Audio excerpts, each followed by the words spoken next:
श्री राम जय जय राम।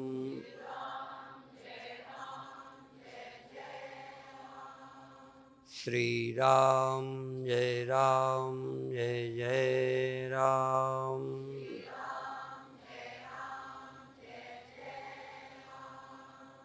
सच्चिदानंद भगवान की, सनातन धर्म की। यदि कोई व्यक्ति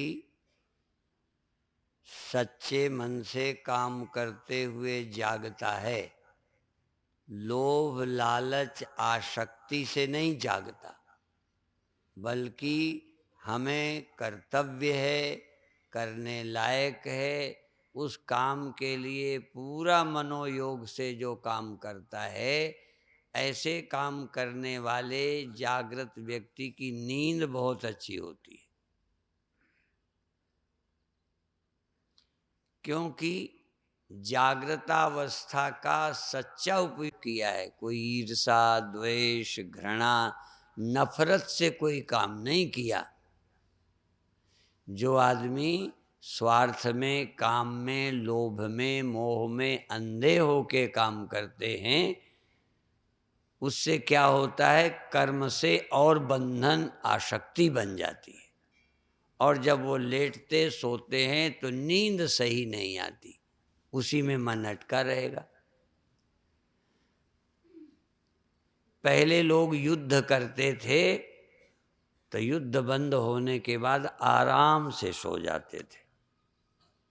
आज भी मिलिट्री के लोग सो जाते होंगे, क्योंकि टाइम है, नियम है। अर्जुन, कौरव, पांडव युद्ध करते हैं, सूर्यास्त तो हो गई, खत्म। अब मान लो आप किसी से ऐसे ही लड़ रहे हो, क्रोध में पति पत्नी, गुरु चेले, भाई बहन, भाई भाई लड़ रहे हो, खूब गाली गलौज हो रहा है, उनका टाइम हो गया, बंद करो, हो जाएगा?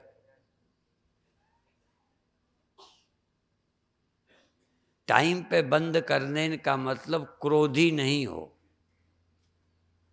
टाइम पे दुकान बंद कर दो, कानून ना हो, छूट हो, टाइम पे बंद कर दो, इसका मतलब लोभी नहीं हो।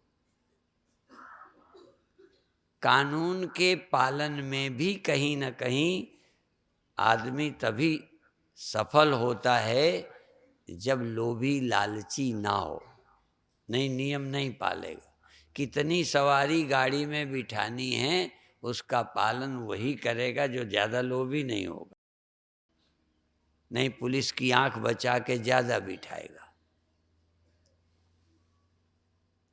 निस्वार्थ व्यक्ति काम करते हुए भी चैन से सोता है, अच्छी नींद आती है। और जिसको नींद अच्छी आती है वो ठीक जागता है। जिसकी नींद ठीक नहीं आती, कभी कभी हम ज़्यादा देर सोते हैं, उस दिन कम सुखी होते हैं, कम स्वस्थ होते हैं। आज रात हम जल्दी सो गए तो बहुत बार जागे और लेटे लेटे भी सपने देखते रहे। हम जम्मू में, याद था कि जम्मू से जाने किसी कारण से, चूँकि कल चलता रहा कि मुझे शाम जाना है, ये करना है, तो वहाँ जाके भी टाइम पे नहीं पहुँचे। कब? स्वप्न में। स्वप्न में टाइम से पहुँचे नहीं, और वहाँ गए भी, फिर यहाँ लौटने में एक दिन खराब हो गया, फिर लौट के भी आए यहाँ जम्मू स्वप्न में। ठीक है ना? अर्थात थोड़ी देर सोते तो गहरी नींद सोते, ज़्यादा देर सोए तो थोड़ी नींद आई, फिर जाग गए, फिर सपने चलते रहे, फिर नींद। जो लोग ईमानदारी से मेहनत करते हैं वो चैन की नींद सो जाते हैं। वो दिमाग से कुछ ज़्यादा नहीं भरे रहते। कई व्यापारी, देखो, मुनीम सो जाएगा, नौकर सो जाएगा, दुकान में काम करने वाला, मालिक को नींद ठीक नहीं आती।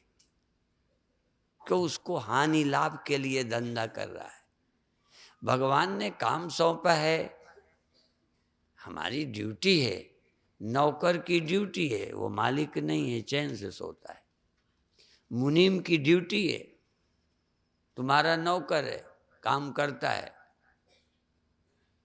ये जो दिमाग में जिम्मेदारी है व्यर्थ की, उससे मुक्त हो जाए। इसी तरह कोई भी और है, नींद का बेग, सो लिया हल्के हो गए, भूख लगी थी खा लिया हल्के हो गए, खाने के बाद खाने की इच्छा नहीं रहती। पर जिसको खाने के बाद भी खाने की इच्छा रहे, ठीक नहीं खाता। पेट भर के भी नहीं खाया और वासना बढ़ गई, नहीं, जरूरत के बाद निवृत्ति हो जाती। मनुष्य से पशुओं के वेग तत्काल आवश्यकता पर होते हैं, खाने के, लड़ने के, काम के, दिमाग में नहीं रहते। मनुष्य सब कुछ दिमाग में रखता है। दिमाग का सबसे बड़ा नुकसान यही है। धन भी आप दिमाग में रखते हो, लाभ हानि भी दिमाग में रखते हो, गरीबी अमीरी दिमाग में रखते हो, ऊंच नीच दिमाग में रखते हो। और दिमाग में जो है यही गड़बड़ है। मृत्यु भी दिमाग में रखते हो। शरीर की मृत्यु तो सबकी होगी, ज्ञानी की भी होगी। समझ में आ रहा होगा कि किसी ज्ञानी की शरीर की मृत्यु नहीं होएगी, फिर किसकी नहीं होगी? दिमाग की मृत्यु नहीं, दिमाग में मृत्यु नहीं होगी, समझ में मृत्यु नहीं होगी। समझ जो है ये बहुत खतरनाक है। और समझ का उपाय भी समझिए, ये भी बताएं। ताला किससे बंद होता है? तो खोलने के लिए क्या करना है? तोड़ना है। चाबी बड़ी खतरनाक है, ताला बंद कर देती है, पर समाधान भी वही, उसी से खुल जाएगा। जिस समझ से आप लदे हो ना, जिस समझ से बंधे हो, समझ ही तुम्हें मुक्त कर सकते हैं।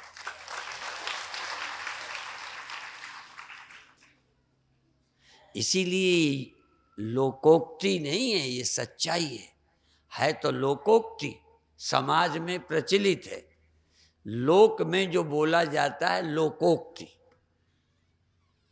लेकिन ये सच्ची है। यथा मति तथा गति, जिसकी जैसी मति उसकी वैसी गति।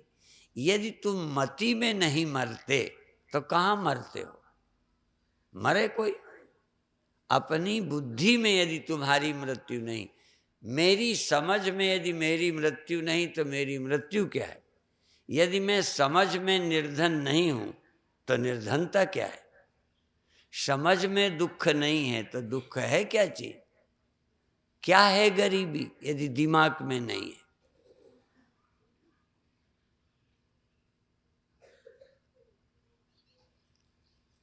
इसलिए केवल मति का परिवर्तन, अब मति को बदलने की क्षमता सब में नहीं है, उसको भी कोई चाहिए। तर्क, युक्ति, प्रमाण, किस आधार से समझें कि हम नहीं मरते? हम नहीं मरते, ये समझ कैसे बदल दें? यदि ये समझ सच्ची है तो बदल नहीं सकते।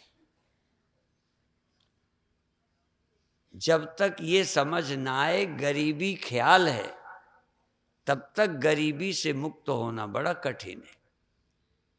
जब तक ये समझ ना आए कि मौत सच्ची होती ही नहीं, मौत होती ही झूठी है, ये बात बुद्धि में आए, उसके लिए तर्क क्या है?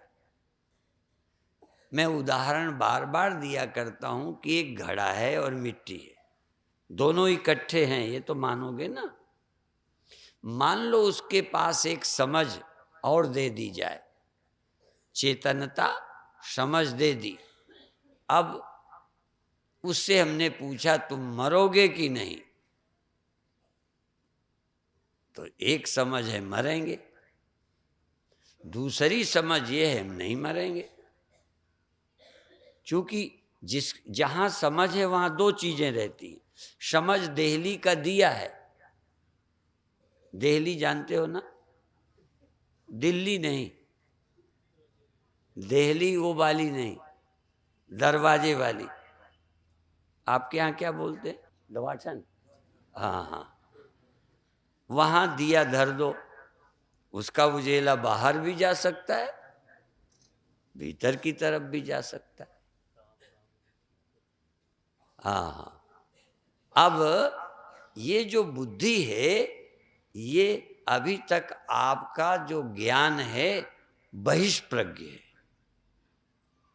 आपका जो ज्ञान, आपकी जो बुद्धि है दृश्य को पकड़ती है।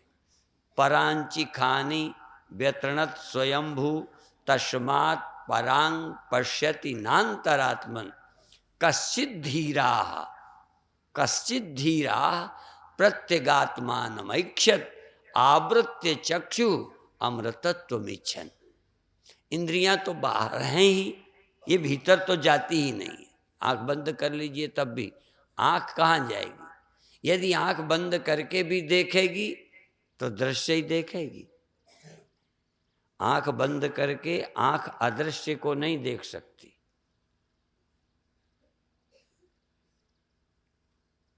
बंद करने से क्या देखा करते हो? कोई अदृश्य को देख लेते हो। कान बंद करके भी क्या सुनोगे? शब्द ही सुनोगे। शब्द ही विषय है कान का। अशब्द को कान कैसे सुनेगा?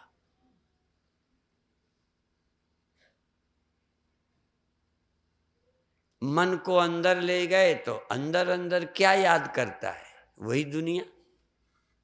इसलिए मन और इंद्रियां परमात्मा ने बाहर को बनाई हैं। तस्मात् परांग पश्यति ना अंतरात्मन। फिर क्या है? कश्चित् धीरा। धी बुद्धि को भी बोलते हैं। धी, जिसके पास बुद्धि है, कोई उनमें भी बुद्धि सबके है, पर उन बुद्धि वालों में कोई धीर पुरुष आत्मा को देखता है। कैसे देखता है? प्रत्यगात्मानमैक्षत आवृत्य चक्षु। इंद्रियों की आवश्यकता नहीं है, इंद्रियों से नहीं देखना, बल्कि इंद्रियों के देखने में जो लगी थी उससे थोड़ा फुर्सत देना, रेस्ट देना। जैसे मजदूर काम में लगे हों तो मालिक मजदूरों को देखता है, ये क्या कर रहा है, ये क्या कर रहा है, ये क्या कर रहा है, ये नहीं करता, ये बैठा हुआ है। सारी चेतना मजदूरों में लगी है। अब मालिक से यदि कोई कहे कि भाई थोड़ी देर मजदूरों से छुट्टी पाओ, इनको करने दो आराम, इनको सोने दो, तुम अपना काम करो, तो बुद्धि इन इंद्रियों से फुर्सत पाकर आवृत्य चक्षु, इंद्रियों को रोक कर, इंद्रियों के काम में रुचि न लेकर अपनी बुद्धि को कश्चित् धीरा प्रत्यक आत्मानम ऐक्षत, प्रत्यक चैतन्य को जानने की इच्छा से बैठे। आत्मा को जानने बैठे, अनात्मा की याद करने नहीं बैठे, दृश्य को देखने नहीं बैठे, कोई चीज देखने के लिए सामने नहीं लाए, बल्कि इंद्रियों को छुट्टी दे दे, कहीं नहीं जाना, कुछ नहीं देखना, कुछ नहीं करना, चुपचाप। कश्चित् धीरा प्रत्यगात्मानमैक्षत आवृत्य चक्षु अमृतत्वमिच्छन्। तब तुम्हारी बुद्धि के ऑब्जेक्टिव न रहकर दृश्य की नहीं, दृष्टा की तरफ, मैं कौन हूं, मैं हूं कि नहीं। जब ये दृश्य दिखा तो मैं नहीं हूं। क्यों? बुद्धि देह की है कि आत्मा की? मिट्टी की बुद्धि है या घड़े की बुद्धि है? देखो, बात बड़ी विचित्र है। देह बुद्धि रखता ही नहीं। यदि देह बुद्धि रखता तो नींद के समय देह तो था, इसके पास बुद्धि है क्या? चेतन के पास बुद्धि होती है, जड़ के पास बुद्धि होती ही नहीं। पर बुद्धि चेतन की, बुद्धि मेरी, और वो हो किसकी गई? देह की हो गई। बुद्धि अपने को देह मानकर, देहात्म बुद्धि, मैं देह हूं, ये बुद्धि हो गई। अब बुद्धि देह की हो गई, तो देह के पक्ष में मैं मर जाऊंगी, मैं कैसे बचूं?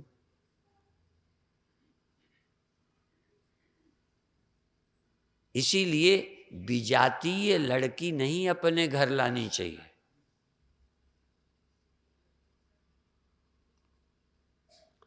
अब क्या हुआ, बुद्धि तो थी भगवान की, इसमें कब्जा देह का हो गया। ये बुद्धि इसी की हो गई, आत्मा की रही नहीं। जैसा मैंने कहा कि उस घड़े में बुद्धि होवे, तो वहां मिट्टी घड़ा दोनों है। बुद्धि मिट्टी के पास होनी चाहिए, पर मिट्टी की बुद्धि घड़े की बन गई, वही सोचती है मर जाऊंगी, पैदा हुई हूं, बड़ी हूं, छोटी हूं, ये सोच है। मैं पैदा नहीं हुई, जन्मी नहीं, मरूंगी नहीं, ये भी सोच सकती है। दोनों तो वही हैं। यही चेतन आत्मा है, यही देह है। आत्मा वहां रहती है, देह यहां रहता है, ऐसा है। क्योंकि कभी कभी जब संत बोलते हैं हों वासी उस देश को, हाँ, तो लोग समझते क्या हैं, यहां देह रह रहा, आत्मा वहां रहती है। कबीर साहब कहते हैं सब जग अंधा, मैं कई समझाऊं। सारे लोग पढ़ के भी अंधे ही हुए, जितना पढ़ते गए और उलझते चले गए। परमात्मा या आत्मा को पता नहीं क्या समझा है लोगों ने। यही दोनों रहते हैं, एक समय ही दोनों रहते हैं। सारे संतों का एक मत है कि आत्मा तुम में है। गुरबाणी उठा लो, गीता उठा लो, और कोई भाग्यशाली हो जो इस बात को मान के सोचना शुरू करे। नहीं, हमेशा ऊपर, कहीं और जगह, इधर उधर, दाएं बाएं, सब तरफ रहता है वो, सिर्फ मेरी जगह से परहेज है उसे।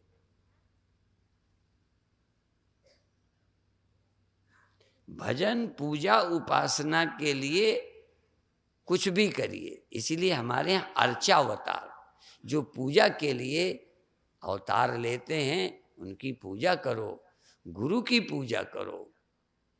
पूजा ठीक है, उसका लाभ है, भक्ति करो, लेकिन खोजो। इसीलिए कई लोग ये कहते हैं, इनकी वो पुस्तक पढ़ रहा था, उसमें भी ये लाइन दोहराई है, यदि मानना है तो ईश्वर को मानो, यदि जानना है तो आत्मा को जानो, और करना ही है कुछ तो सेवा करो। तुम करना है तो सेवा करो। आप कहोगे हम सेवा ही करते हैं। सेवा प्रसन्नता से, आनंद से की जाए, करने में सुख प्रसन्नता हो तो सेवा है। स्वार्थ भी ना हो, करने में सुख हो। स्वार्थ में भी करने में सुख मालूम पड़ता है, अपने काम करने में सुख मालूम पड़ता है, दूसरे का काम करने में सुख नहीं, बोझ मालूम पड़ता है। तो जब दूसरे का, किसी का कुछ भी, चाहे लंगर का है, मंदिर का है, आश्रम का है, देश का है, जब काम करने में सुख न मालूम पड़े तो आप समझो नौकर हैं। नौकर को खुशी हो ना हो, काम करना पड़ेगा, झाड़ू देना पड़ेगा, बर्तन धोना पड़ेगा, बिल्डिंग बनानी पड़ेगी, रोटी बनानी पड़ेगी। फर्क समझ में आया? उसमें आनंद हो ना हो, पर यदि हमको अच्छा लगता है, आनंद मिलता है, करके खुश हो रहे हैं और स्वार्थ भी नहीं है, तो सेवा है। तो सेवा करो। दूसरा, परमात्मा को मानो। मानो, मान के पूजो, प्रार्थना करो, भक्ति करो। और जानना है तो आत्मा को, अपने को जानो, मैं कौन हूं। मैं चाहे जागृत में हूं, मैं ही जागृत में अपनी बुद्धि से देह को मैं समझता हूं। मैं ही बाहर के धन को अपना समझता हूं। धन तो कभी मुझे अपना नहीं समझता। आपका धन आपको अपना समझता है? धन का आपसे कोई रिश्ता? यदि तुम छोड़ दो तो कहेगा तुमने मुझे क्यों छोड़ दिया। पत्नी कह सकती है, बेटा कह सकता है, क्योंकि उसमें भी आत्मा है। चेतन उसमें, चेतन तुम में। यहां दोनों का रिश्ता है। धन में चेतनता तो है नहीं, समझ तो है नहीं। धन का तुमसे कोई, बोलो, है? धन की तरफ से तुमसे कोई रिश्ता नहीं, तुम्हारी तरफ से रिश्ता है धन से। स्वामी राम ने कहा, इश्क एक तरफा में यूं। तुम्हारा संसार से इश्क एक तरफा है, स्वामी राम का इश्क एक तरफा राम से है। इश्क एक तरफा में यूं मशरूर हो जाऊंगा मैं, पागल हो जाऊंगा, मशरूर हो जाऊंगा, मशगूल हो जाऊंगा, लिप्त हो जाऊंगा धन में, पद में, पदार्थों में, दुनिया की चीजों में, दीवालों में। आप हैं। स्वामी राम उल्टा कहते हैं, कहते मैं क्या करूंगा? इश्क एक था, इश्क एक तरफा में यूं मशरूर हो जाऊंगा मैं, राम तुम होगे क्षमा, काफूर हो जाऊंगा मैं। मैं तुम्हें चाहूं तो चाहूं, तुम न मुझको चाहे ना। धन को मैं चाहूं तो चाहूं, धन को कहोगे तुम न मुझको चाहे ना। वो चाहते ही कहाँ है? पर कह तो दो जरा, ऐ धन मैं तुझे चाहूं, तू मुझे मत चाहना, तुम मुझे पसंद मत करना, सबसे कहो।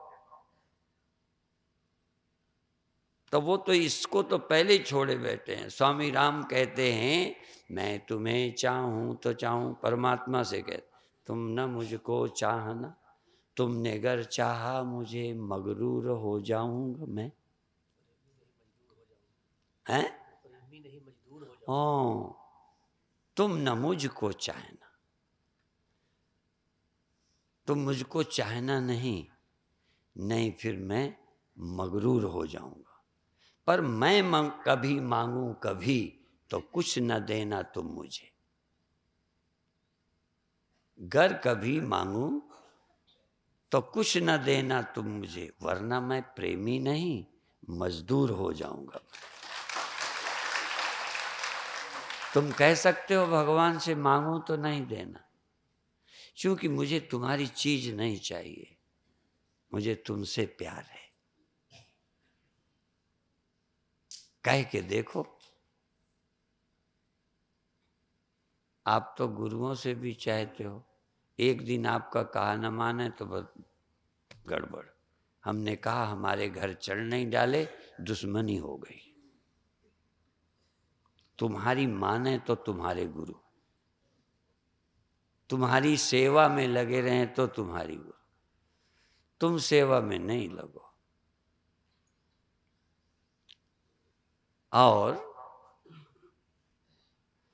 मैं तुम्हें देखूं तो देखूं, तुम न मुझको देखना। बहुत गजब। मैं तुम्हें देखूं तो देखूं, तुम न मुझको देखना। तूने गर देखा मुझे, मशहूर हो जाऊंगा मैं मशहूर भी नहीं होना चाहता। मैं तो बस तेरा रहना चाहता हूं, तेरी याद का आनंद लेता हूं। खैर, तो अब हम आ जाएं कि हम और हमारी बुद्धि और देह। देह और मेरे बीच में बुद्धि है, बाहर और भीतर घर है ना। घर एक द्वार के बाकी जगह को बाहर बोलते हैं, द्वार से इधर भीतर बोलते हैं। तो बुद्धि जो है द्वार पर है, बुद्धि द्वार पर है। वैसे गोस्वामी जी ने बीच में, शास्त्री जी ने कहा, ये जबान को भी तुलसीदास ने देहली बोला है। राम नाम मणि दीह धर, राम नाम मणि दीप धर, जीह देहरी द्वार, तुलसी भीतर बाहिरो, जो चाहस उजियार। यदि भीतर बाहर उजेला चाहते हो तो जबान में राम नाम धरो। उसी बात को घुमा के जबान से शुरू करोगे, ये भी देहली है और मन भी है। और हमारी समझ में बुद्धि से बड़ी कोई देहली नहीं। और ये वहाँ ज्योति रखी है, जल रही है। बुद्धि में मैं का दिया जल रहा है, मैं का। जब बुद्धि, वहीं मैं का दिया जलता है। एक तरफ चेतन, एक तरफ जड़ है। इसीलिए बुल्ले शाह का ये लोग भी बोलते रहते हैं। हमको तो याद नहीं है, गलत वलत बोल जाएंगे। अर्थ गलत नहीं है, समझे, शब्द गलत है। हमारी पढ़ाने में बड़ी ऐसी बड़ी मुश्किल है। वो एक स्कूल में अध्यापक बच्चों को पढ़ाता था, और अध्यापक तोतला था, तोतला। और उससे ता कहते नहीं बनता था, ता। तो जब बोला का खा गा गा या चा छा जा झा या, तो जब बोलना था ता था दाधा या, तो बोलता था टा ठा टा था दाधा या। फिर दोबारा भी टा ठा डाढ़ा ना, वो ता की जगह टा बोलता था, ता बने ही नहीं। तो बोला ए ठीक से बोलो बोलो, टा। वो टा निकले, वो कहलवाना चाहता था ता। और ता बच्चों से, अब ता बच्चे क्या बोले, जो सुने वही बोले। उन्होंने कहा नहीं, मैं तो कहूं चाहे कुछ, मैं तो कहूं चाहे कुछ, तुम तो बोलो टा। अब वो ता बोलवाना चाहता है तो बच्चे फिर बोले टा। नहीं, मैं कैसे भी बोलूं, तुम वैसा बोलो जैसा मैं चाहता हूं। अब जैसा तुम चाहते हो तुम ही नहीं बोल पा रहे। तो यही बात है, मैं तो चाहे कुछ कहूं, तुम समझो जो मैं समझाना चाहता हूं। भाषा अधूरी है, भाषा लंगड़ी है, पूर्ण नहीं है। इसलिए मैं कह रहा हूं, जहां मैं का दिया जलता है, मैं, वहीं से दृश्य दिखता है। उसी मैं में दृश्य रहता है, उसी मैं में अदृश्य रहता है।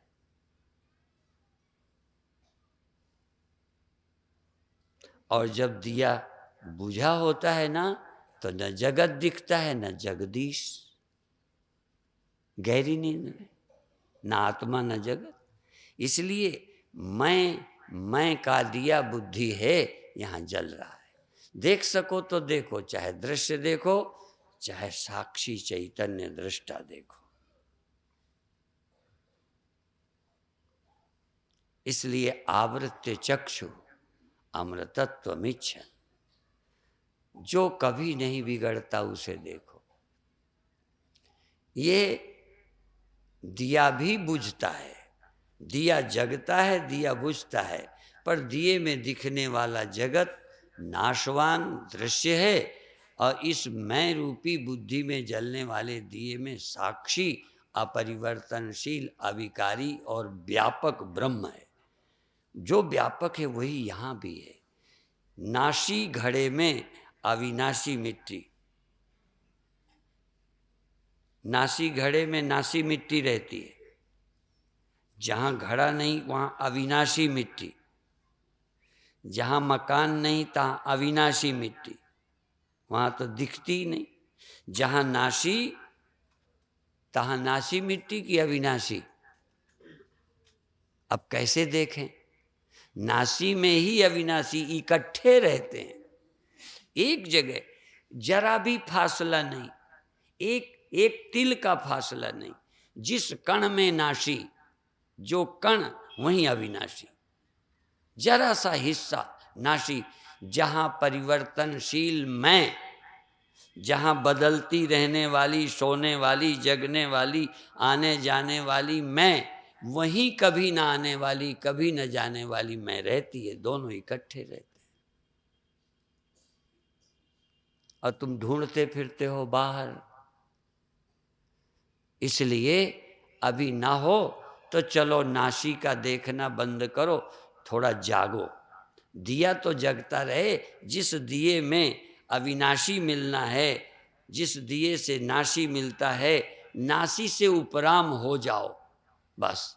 अभी आज नाशी से उपराम होना है, अविनाशी नहीं। कोई बात नहीं, पर तुम जगो। जगते जगते जगते जगते जगते तुम्हारी शिकायत होगी कि ये तो दिया ही बुझ जाता है। ऐसा कोई ध्यानी मुझे मिल जाए जो कह दे कि मैं सतत जागता रहता हूं।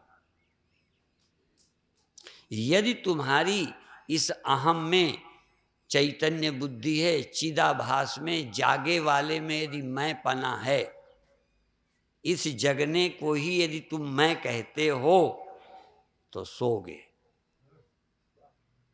यदि इसी को आप जन्म कहते हो तो मरोगे, आए कहते हो तो जाओगे।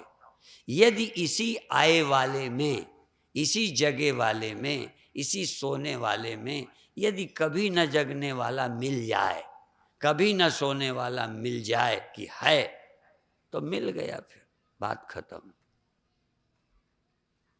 कोई भी साधनों के बल से, ये सबके लिए मैं बोल रहा हूं, कोई साधनों के बल से जाग के दिखा दे। सतत कह रहा हूं, सदा कह रहा हूं, नहीं तो 2 घंटे जाग के आ जाओ, ताल ठोक के देखो मैं जाग के आ गया। हमने तो ये नहीं कहा 2 घंटे 4 घंटे नहीं कहा। कोई अपनी साधना के बल से जाग के दिखा दे कि मैं सोता नहीं हूं। प्रैक्टिकल करके दिखा दे, कोई योगी दिखा दे। अंत में सहारा लेना पड़ेगा कि भाई सो जाने का साक्षी कौन है? वो तो सोता ही नहीं, तो तेरी खूबी क्या रही? सोने वाले को तू सदा जागत रख नहीं सका, और जो सदा जागा ही, वो तो पहले से जागा था बुद्धू। फिर आज क्या हुआ? कहना आज गुरु कृपा हो गई, पहले गुरु कृपा नहीं। तुम समझते हो मेहनत से मैं जाग सकता हूं? मैं नहीं जाग पाया, शास्त्री जी जागते होंगे, प्रोफेसर प्रेमचंद जी, ये योगी हैं।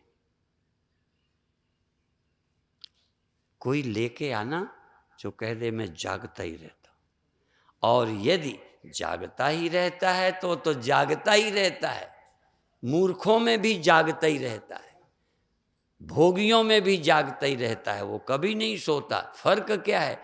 भोगी भोग में जागे, फिर सो गए, फिर जागे, उसकी तरफ नजर नहीं गई जो कभी सोता ही नहीं। कभी नहीं सोता हो, कभी नहीं जगता हो, कभी नहीं आता हो, कभी नहीं जाता हो, कभी नहीं जन्मता हो, कभी नहीं मरता हो, कभी नहीं है बिकारी हो। नारद की कथा ऐसे ही थोड़ी है। नारद को ये लगा मैं निर्विकार हो गया हूं। हो गया हूं। अकड़ तो तभी हुई जब तुम निर्विकार नहीं हो, मैं हो गया हूं।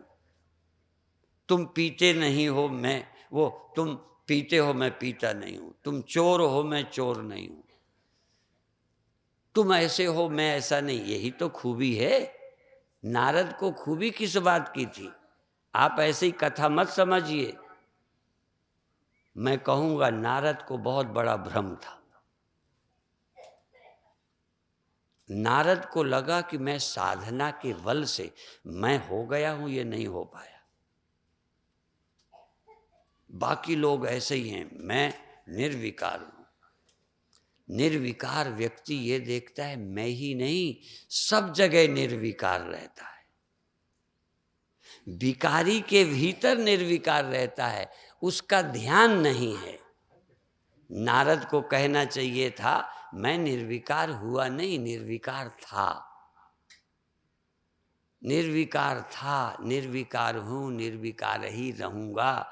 इसमें मेरा कोई बल नहीं है, मेरी कोई खूबी नहीं है। यदि यदि यदि अंधेरा यहां नहीं आ रहा है, मैं यहां बैठा हूं, अंधेरा नहीं आ रहा है, तो मेरी खूबी है कि रोशनी की। हाँ, मैं अंधेरे को आने नहीं देता। बुद्धू कहीं के, दिया बुझ जाने दे, फिर ना आने दे तो हम जाने। जीवाभिमानी निर्विकार रह के दिखा दे, जीवाभिमानी बिना सोए दिखा दे। तो जो व्यक्ति बनकर निर्विकार बनता है, उसकी निर्विकारता नारद जैसी थोती है। निर्विकारता पैदा नहीं की जाती, निर्विकार तत्व है, वो एक ही है, सर्वनिवासी, सदा अलेप है।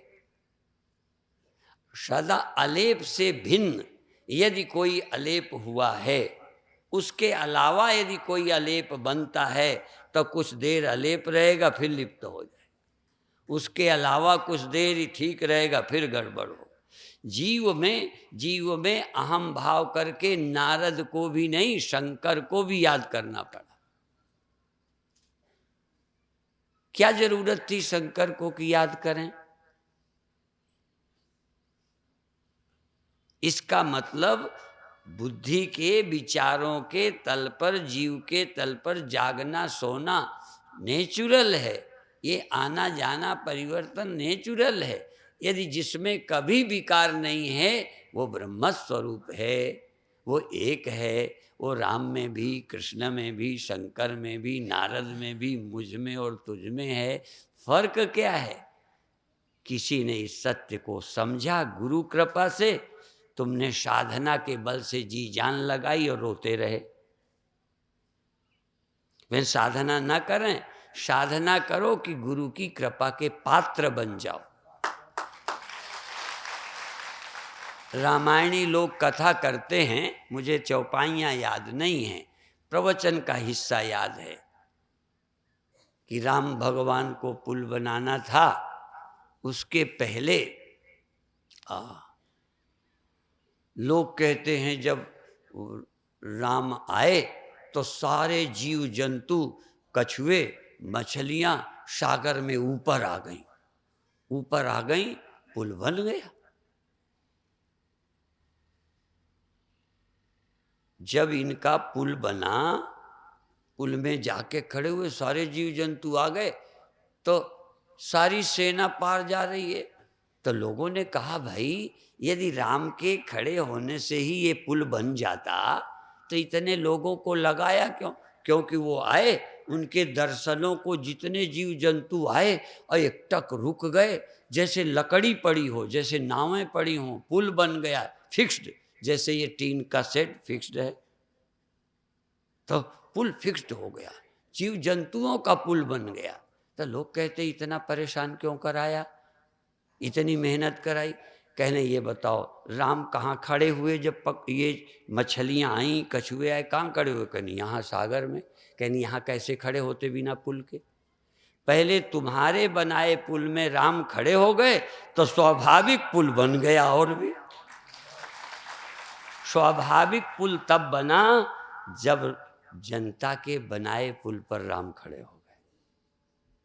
तो साधना का पुल तुम बनाओगे तो कृपा से सिद्ध होने वाला पुल अपने आप बन जाएगा गुरु कृपा से।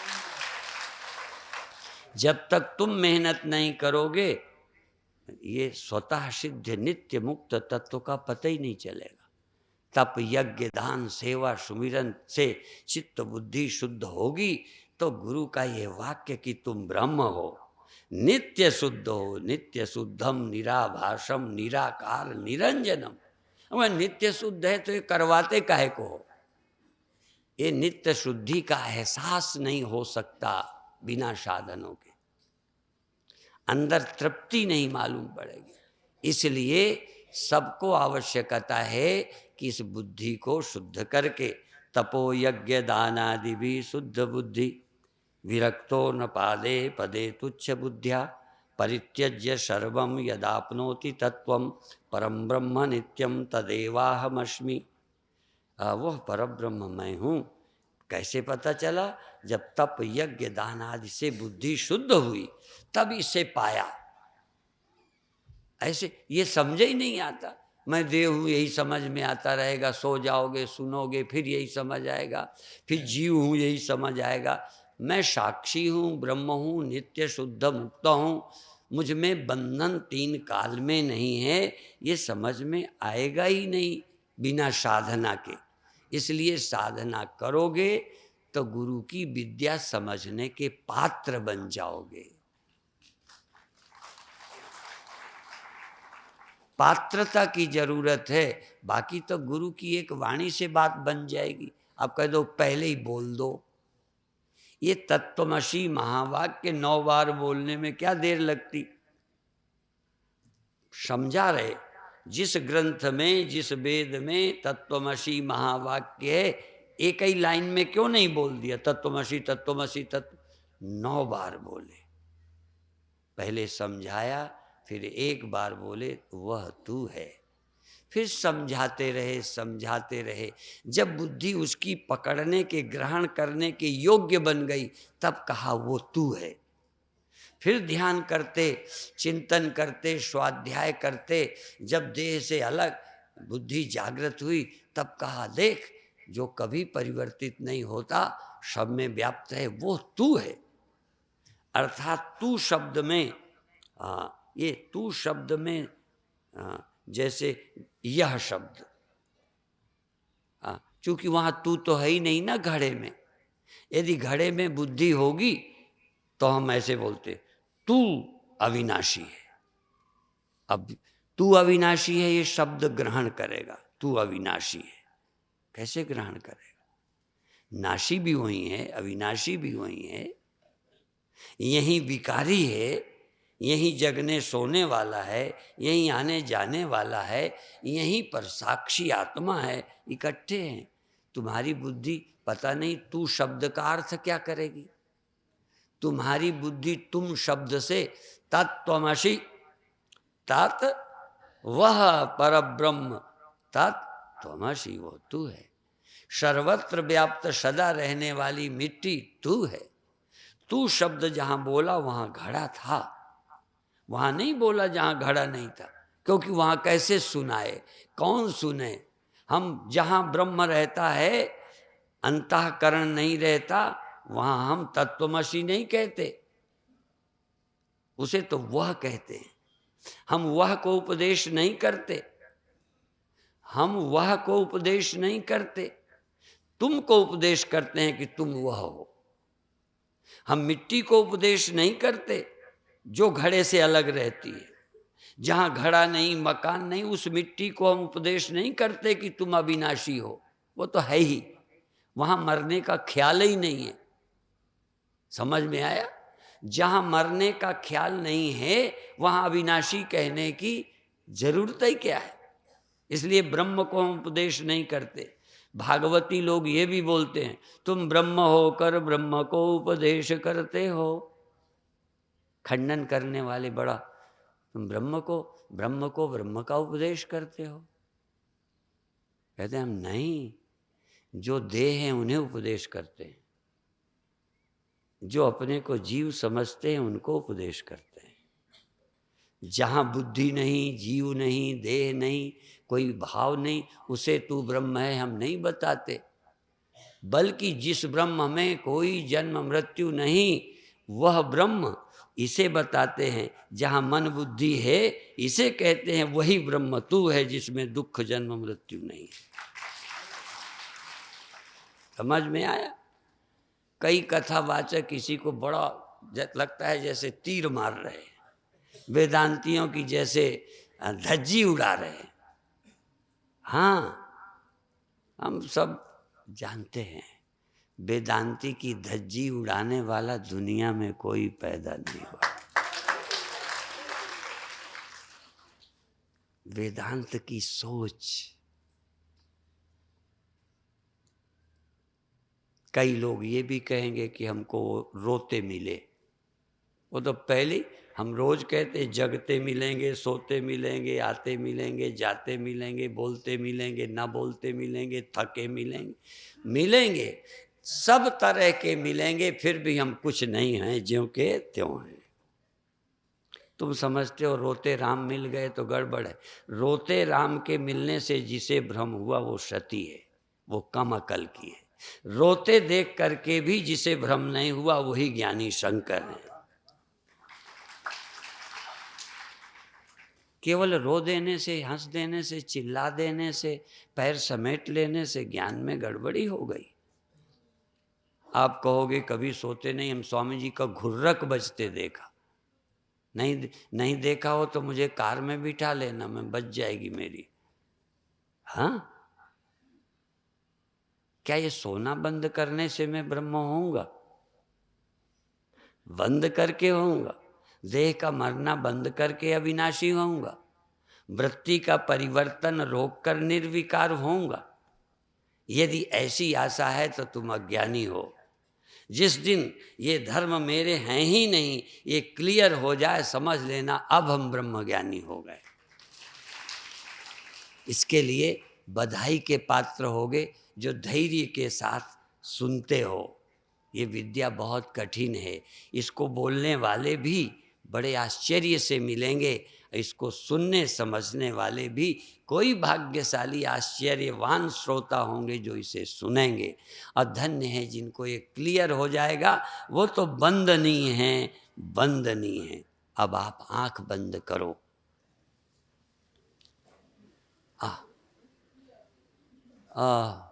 अब ये आपके, हाँ, चूंकि ले वहाँ जाना है जहाँ विकार नहीं है, ठीक है। हाँ, इसको ठीक कर लो, इसे कह दो कि थोड़ी देर, हाँ, पहले ऐसे ऐसे कर लो। ऐसे पहले तो ऐसे ही ऐसे जोर जोर से पटको। अभी तो एक बेटी ने पहले से रामदेव वाला आसन किया, मैं अभी रामदेव वाला नहीं, अभी तो अब फिर अब वो वाला भी कर लो, रामदेव वाला। हाँ, हाँ, जगह कम हो, बटरफ्लाई कर लो, पड़ोसी को भी आनंद आ जाए। तो क्या मरे मरे करते हो, जिंदा।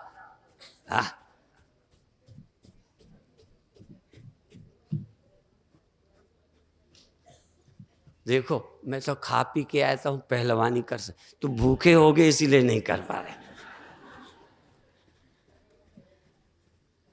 ठीक। और अब कल वाला, अभी आंख खुली जिससे देख सको आलसी कौन है। अच्छा, अब हाथ ऐसे करके बिना हाथ लगाए जरा अपनी जगह पैर के बल से थोड़ा पैरों पे जोर देके अब आंख बंद कर लो। अब अपनी जगह थोड़ा थोड़ा हाथ पे हाथ रखे करो। अब आंख बंद, श्वास सहज, खूब रोकना मत, चलने दो। बहुत अच्छे, खूब श्वास लो, शरीर के प्रति जाग जाओ। पर मैं शरीर का दृष्टा हूं।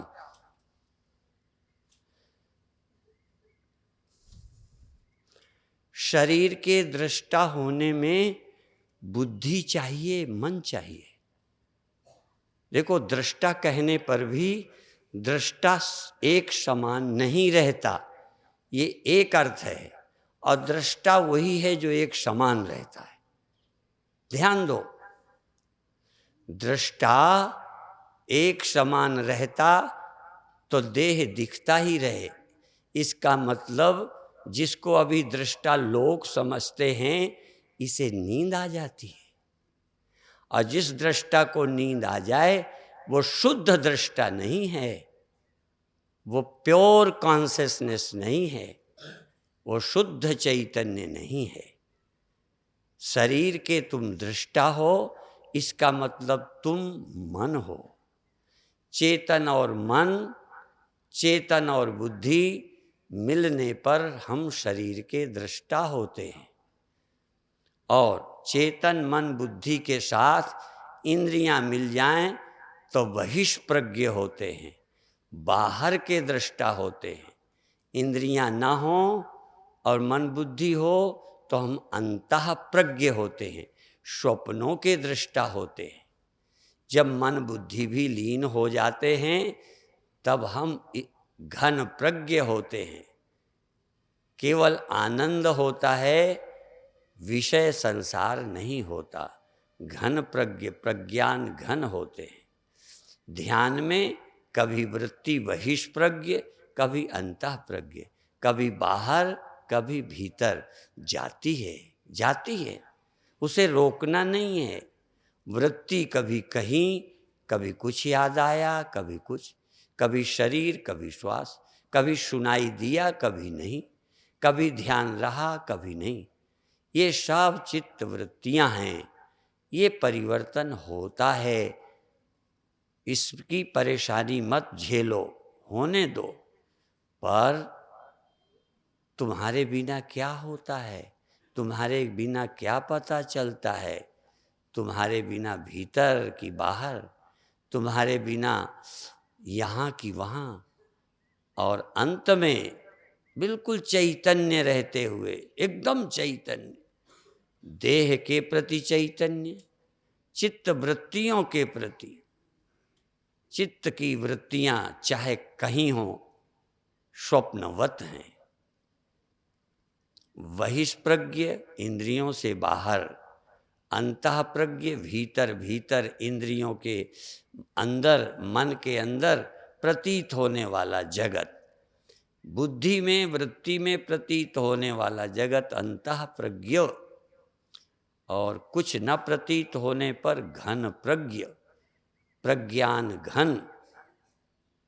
और सब कुछ मालूम पड़ता है, सब कुछ प्रतीत होता है, ये मेरी चैतन्यता है, मेरी चैतन्यता। इस चैतन्यता का अनुभव 1 मिनट, केवल 1 मिनट, आकाश दुनिया जैसे है ही नहीं। जैसे तुम किसी का ध्यान करते हो, देह का, दुनिया का, तुम अपनी सूक्ष्म वृत्ति द्वारा एक बार आकाश का ध्यान करो। आकाश, आकाश, यहाँ बैठ के नहीं, आकाश में मिल जाओ, आकाश को अपने में मिला दो। आप जानते हो, उपनिषद का एक मंत्र है, एतद आत्मनः आकाशः सम्भूता। इस चैतन्य से आकाश पैदा हुआ है। चैतन्य व्यापक है, आकाश सीमित है। चेतन की तुलना में आकाश भी जड़, परिच्छिन्न और आकार वाला है। सारी दुनिया की तुलना में आकाश निराकार है, पर मेरी दृष्टि से आकार भी, आकाश का भी आकार है।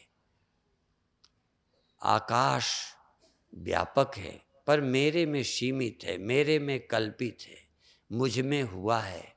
मैं ही आकाशवत हूँ, मुझ में ही आकाश हुआ है, मुझ में आकाश का निवास है, मुझ में आकाश का लय होगा, तब मेरा चित स्वरूप, मेरा चैतन्य, आकाश भी मुझी में है, संसार भी मुझी में है, संसार भी मुझी में, मन भी मुझी में है, ज्ञान भी मुझी में, अज्ञान भी मुझी में है। सब कुछ मुझी में है, मुझसे बाहर कुछ नहीं। जैसे आकाश के बाहर पेड़ पहाड़ जहाज चिड़ियाँ लोक लोकांतर ग्रह नक्षत्र सब आकाश के अंदर हैं, सब आकाश के बाहर कोई नहीं है, ऐसे मुच्चिदात्मा के बाहर कुछ नहीं। 1 मिनट ध्यान करते हुए फिर छोड़ दीजिए। 1 मिनट अपनी चिन्ह मात्रता में आराम करिए, विश्राम करिए। कहाँ जाओगे? आकाश कहाँ जाएगा आराम करने? कहाँ से आएगा? और कोई आएगा जाएगा, कोई याद आएगी जाएगी। ये चैतन्य आकाश, ये चिदात्मा आप हैं। आप परम विश्राम हैं, आप विश्राम रूप हैं, आप धाम हैं, आप स्वयं धाम हैं। आप में सब धाम हैं, सबका निवास आप में है। जिसमें निवास हो वो धाम कहलाता है। तन मन धन विश्व आकाश पंचभूत मन बुद्धि चित्त इंद्रियाँ ये सब मुझ चैतन्य में विश्राम करती हैं। आप अपनी महिमा को पहचान लो, अपनी चिन्मात्रता को जान लो, जीवन धन्य हो जाएगा। इतना ही कहकर अभी विश्राम करेंगे, लेकिन 1 मिनट मौन शांत अप्रयत्न, प्रयत्न के बिना कोई प्रयत्न नहीं, ना अंदर न बाहर। बुद्धि को विश्राम दे दो, मन को विश्राम दे दो, करने धरने से छुट्टी ले लो, मैं तू की कल्पना छोड़ दो। एक चैतन्य तत्व है आकाश की तरह, इसके बाहर भीतर क्या है? ये बाहर भीतर अज है, ये बाहर भीतर अलेप है। भीतर है तो अलेप, बाहर है तो अलेप। आकाश घड़े के भीतर है तो आकाश, घड़े के बाहर आकाश। बड़ा है तो छोटा है तो आकाश, छोटे बड़ी उपाधियां हैं। आकाश न छोटा है न बड़ा है। ऐसे तुम चैतन्य तत्व हो। छोटे बड़े की कल्पना बुद्धि में है, उपाधियों में है। इस बुद्धि में अविवेक जन्य धारणा को तोड़कर अपनी ब्रह्म स्वरूप का स्मरण, यही बहुत बड़ी साधना है। अभी यहीं विश्राम करेंगे। ओम शांति शांति शांति। छुट्टी है।